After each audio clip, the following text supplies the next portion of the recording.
Hey there, welcome to my channel, and this is the first in a series around the review of the Viwoods 10-inch model. So we're going to do an unboxing and kind of a setup process for this video. But before we get into that, let's establish a little bit of context here. First off, who is Viwoods? This is a brand new company. They introduced themselves to the Western market in July of this year. In August, they started a Kickstarter campaign. And in the middle of that campaign and toward the end, they released a bunch of pre-production models out to reviewers. I myself reviewed the mini version of the Viwoods device, which I have here, and I'm going to have links to all those videos in the description. Other people got the 10-inch model. However, I did not. Instead, I backed the Kickstarter campaign, and so now here we are. In the beginning of October, the campaign is officially closed, and Viwoods has just started to release their device to people who back them in the campaign. A little trivia fact, I was backer number 15, so I got my device fairly early, but as of this viewing, a lot, and probably most of the backers of the campaign, if they backed the larger device, will have received it or will receive it shortly.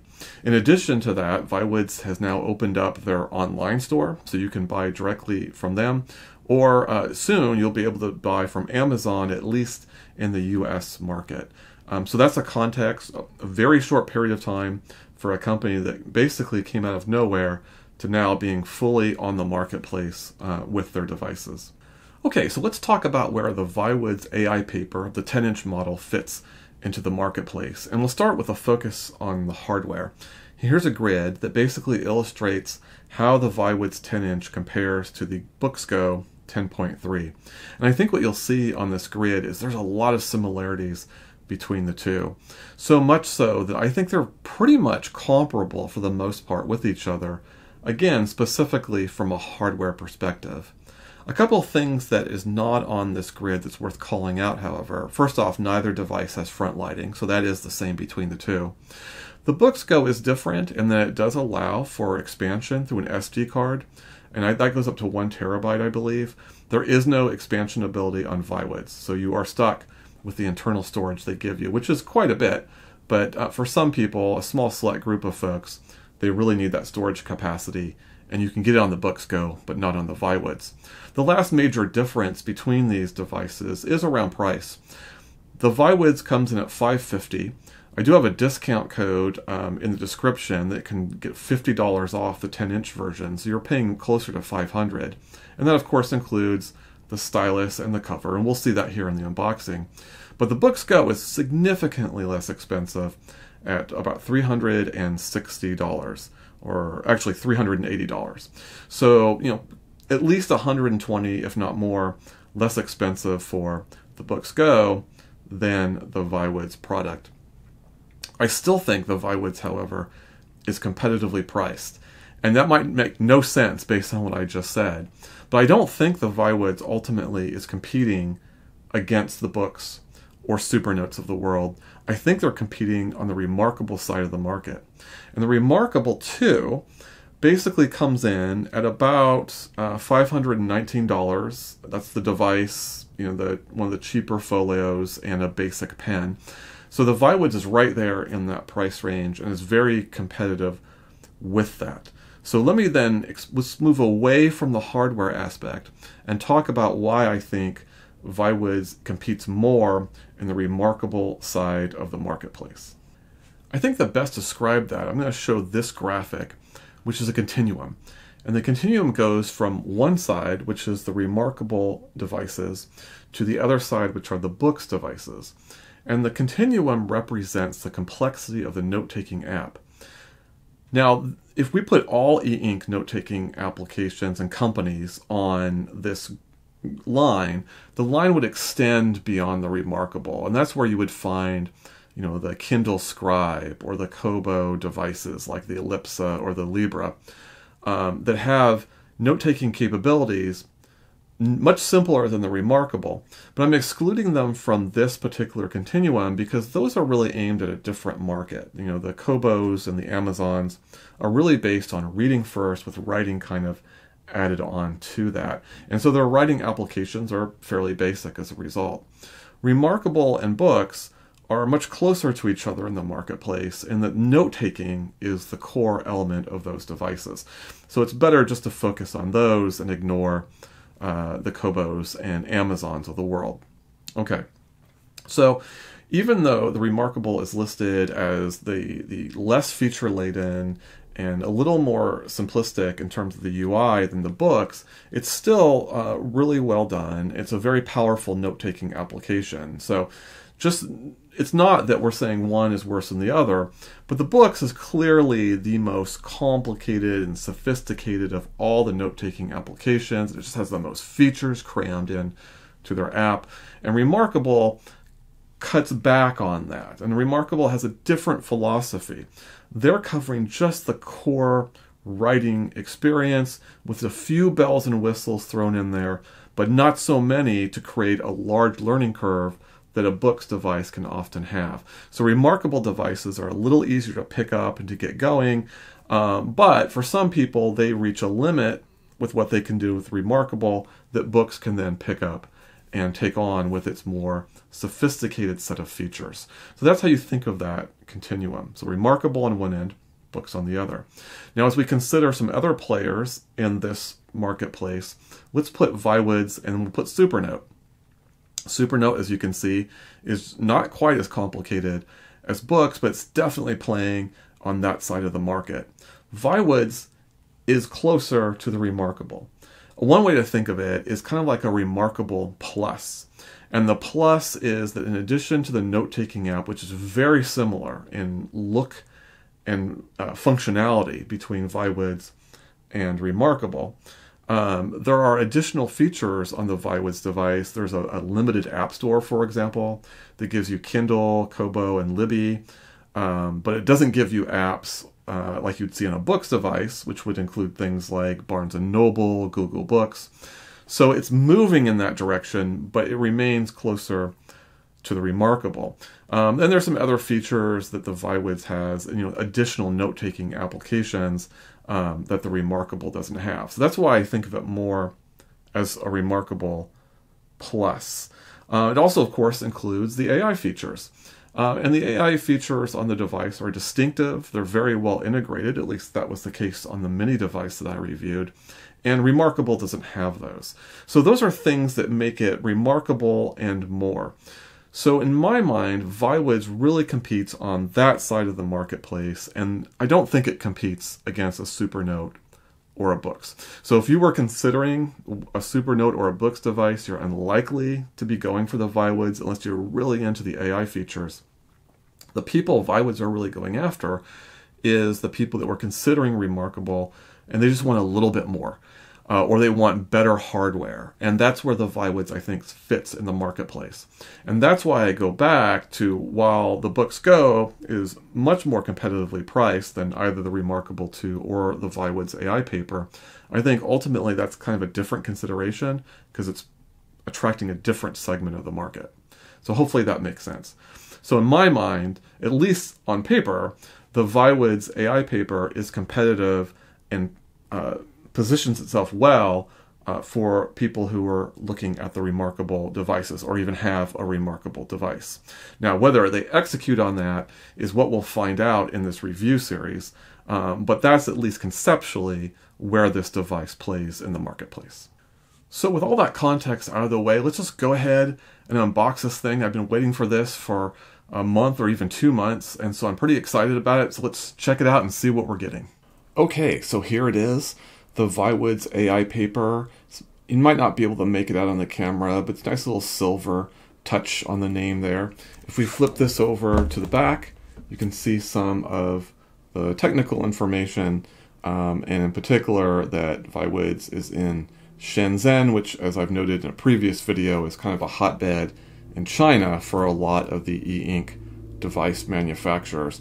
One thing I want to point out is that this was shipped in a box that was really designed specifically for this. It was really nicely packed in a fairly compact box that was designed to kind of fold out. A lot of times with these devices, it's put in a more generic box, and in this case it definitely seemed to be custom designed for this particular device. I don't know if that's the case, but it certainly seemed that way. So a really nice touch in terms of their shipping box.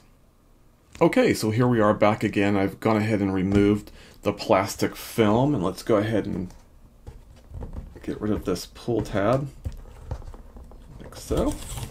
That should open it up, and we've got a little bit of a film here on top. I think this is one of their screensavers, if I remember correctly. And then here's the device itself. Again, the cover, the stylus, the device, and also the charging cable, it looks like. Let's go ahead and open that up there. Okay, so standard USB-C to USB-C charging cable. All right, go ahead and lift this out. I see we've got a little bit of documentation here. Pull that out.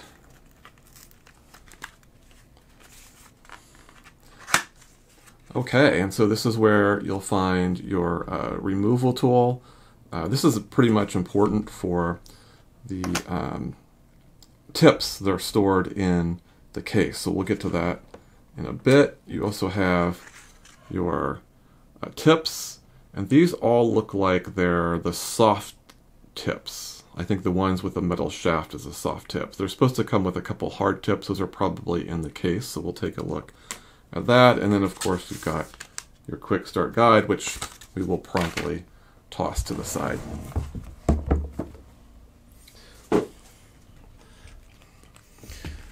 Here we go. We've got a little, tag here, which we'll pull out. We are now in business. There we go. Okay, a few things we'll take a look at before we get to the device itself. First off, you'll notice that there's a flap that you can use to insert your stylus. The stylus also connects magnetically, so you have a couple options. You can either use the loop or you can use the magnet, or of course both.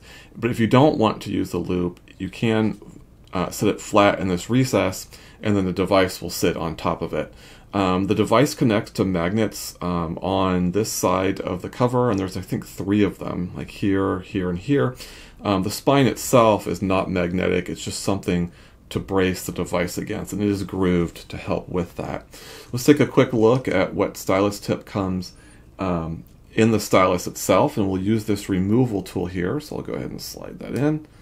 And did we get it? No. There we go.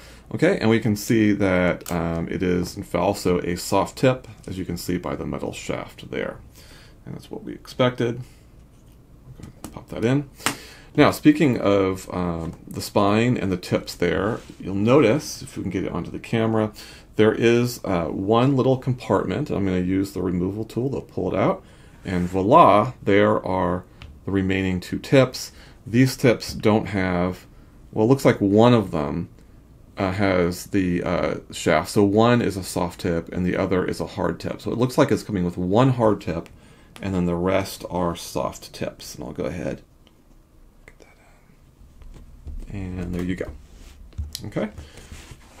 So that is your cover, front and back. Same cover that came with the Mini that I received from Viwoods, and it's a nice cover. It has a nice touch to it. It's fairly well done. Okay, so the stylus, as I mentioned, can connect to the side of the device. The device is rounded, which is nice to hold, but that means that it's going to be a little bit loose. So I can probably jar this if I really wanted to. There we go. So you are probably going to want to use the loop. I'm actually going to take back what I said a little bit earlier. There is actually a weak magnetic connection here along the spine, so you can kind of see it kind of snap into place there. And the magnets on the right are stronger, but there is magnetic connections on both edges.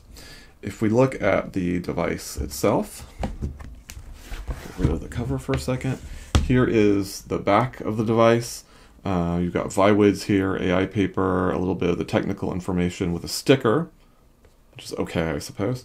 You've got your USB-C port here on the right, left as we flip it over. There's no buttons on this side of the spine or this side of the spine, there is the power button here on top, and that's about it. Microphones are located here, and there are no speakers on the device. Okay, so as I mentioned before, it does have those rounded corners, which is nice. That's great, you know, when you're holding it against your palm. It also has a really nice white screen, at least here in the off mode. The weight is distributed really well. This is very reminiscent, as we saw in the stats for the Books Go 10.3. So if you like that form factor of that device, this device is right there with it. It's supposed to be about 5 grams lighter. Is it? Let's find out. So we're going to get our scale. Get that going.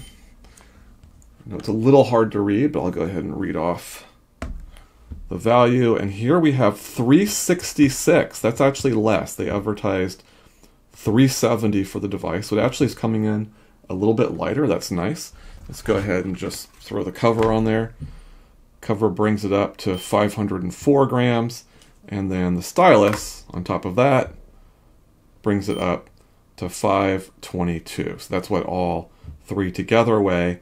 Not bad, very light, much like the Go 10.3. Okay, a couple last comments before we just start launching this device.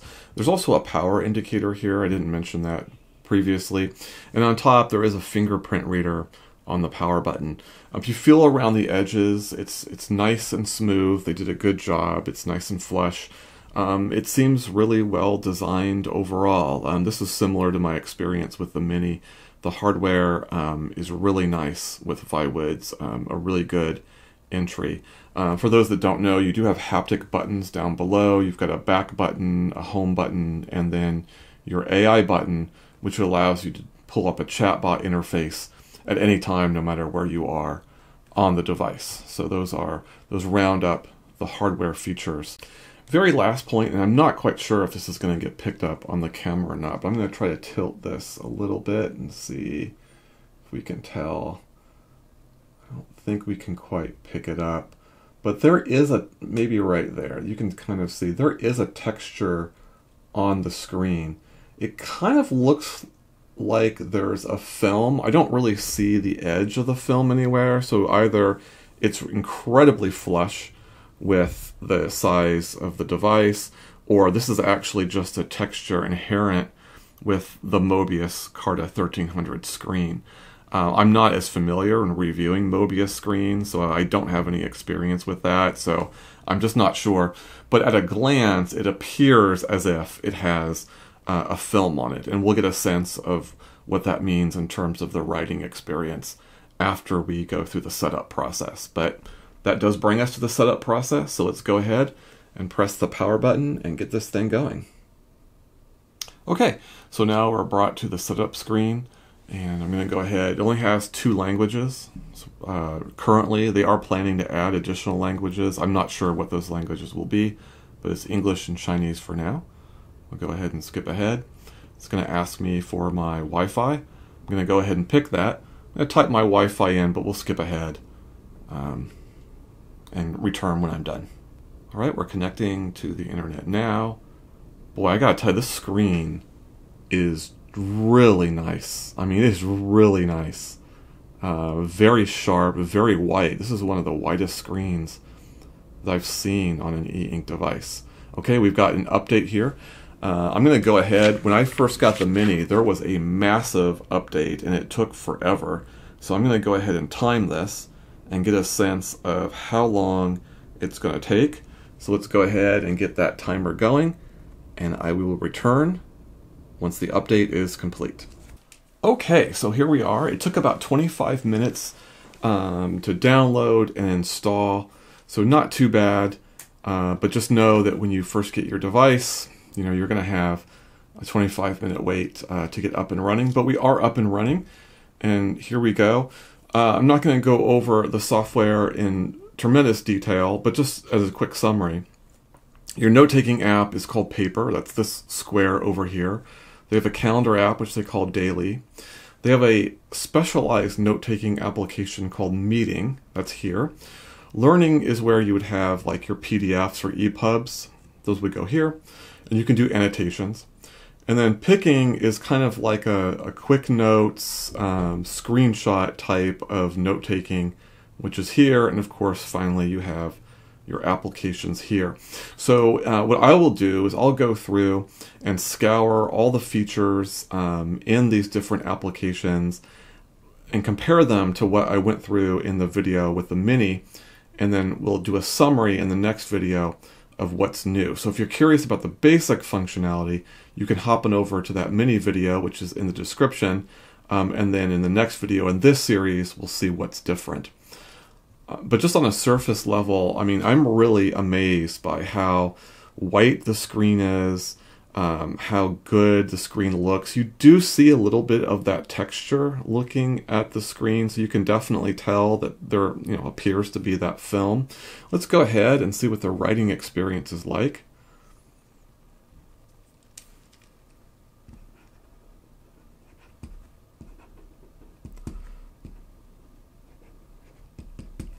Okay, kind of interesting.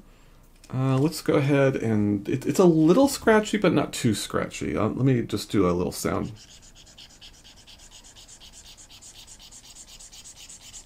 Okay, so a little more on the squeaky side, I would say, than it is on the scratchy side. So not sure if there actually is a film on there, because that's... If there was, I would expect it to be a little scratchier. Go ahead and erase that. This is the calligraphy button. Let's go ahead and go into... Well, there's more pen types in this version. That's interesting. So you can put your title up here, and then when you get out, it will name the file. Oops, let's click on that. What you wrote. And actually I did title pretty sloppily, so it handled that fairly well. Getting a little bit of ghosting down here. I don't know if you can see that on the camera. For the most part, there's no ghosting, but I'm seeing a little bit. You can handle that by swiping down and clicking on the refresh button. And that should take care of it, and there we go. But yeah, this looks pretty good.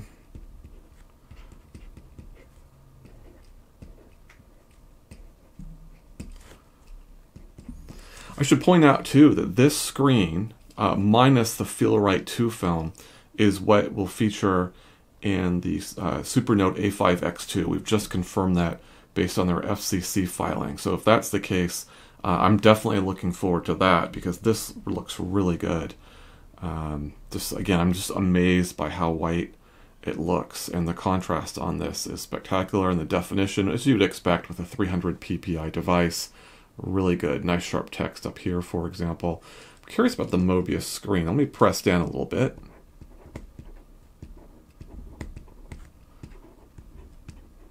Okay, I don't really sense any give as I'm writing, which I've had when I've experienced Mobius on a 13-inch device. This feels similar to a glass screen, maybe a touch softer.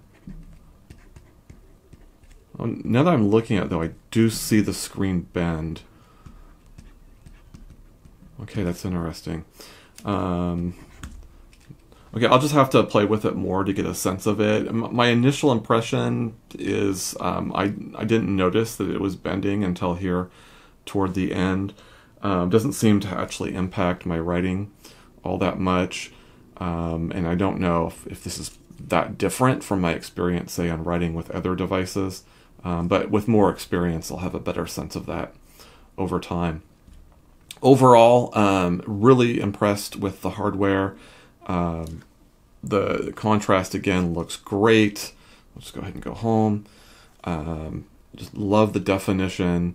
Yeah, this is really good. Again, a little bit of ghosting. I'm seeing a little bit of ghosting over here. It's not tremendous, but it's definitely there. So that's something. And that's something we also had with the Books Go 10.3. So a similar thing is happening here as well. Just at a cursory glance, and this actually does come with the Barnes & Noble Nook app. That wasn't the case with the Mini, so that's different. And it looks like most of the other applications are the same. But again, I'll do a detailed analysis of that when in the next video. Screen seems generally responsive. This is another shortcut to the app drawer. Haptic buttons seem to work really well. Here we are in the settings. Yeah, so far so good. First impressions are pretty positive. Okay, so that's the unboxing and the setup. I hope you enjoyed the video. This is a series of videos that we'll be doing that will culminate in the final review of this product. We also have the next video, which will be kind of a visual tour. I might make it more of a truncated visual tour, as I've already done a pretty detailed one based on the mini model. So that will probably focus more on any features have changed since I reviewed the mini model. And then after that will be a video probably focusing on my battery testing and diving a little bit deeper into some of the AI features. But again, a lot of those AI features were covered in the mini video. So if you're curious about those, you can just jump to those right now. And again, those are in the description. And the final video of the series will just be the kind of the final verdict. I do have a discount code in the description, but I haven't reviewed the device yet, so I can't tell you whether I recommend it or not. But not to worry, the code will be good, I think, until the end of November or something like that. And I'll have this review series complete in the next 2 to 3 weeks. So there'll be plenty of time, if it turns out that I recommend the device, to use that code. So don't feel compelled to have to rush and use that code. I'll get this video series done, and we'll see. Hopefully I'll be able to recommend it, but we'll see for sure, and we'll know at the end of that 3-week period. So that's it for now. Hope you enjoyed the video. Any comments or questions, pop those below. I answer or respond to most of them. I look forward to seeing you then. Until then, I'll see you next time.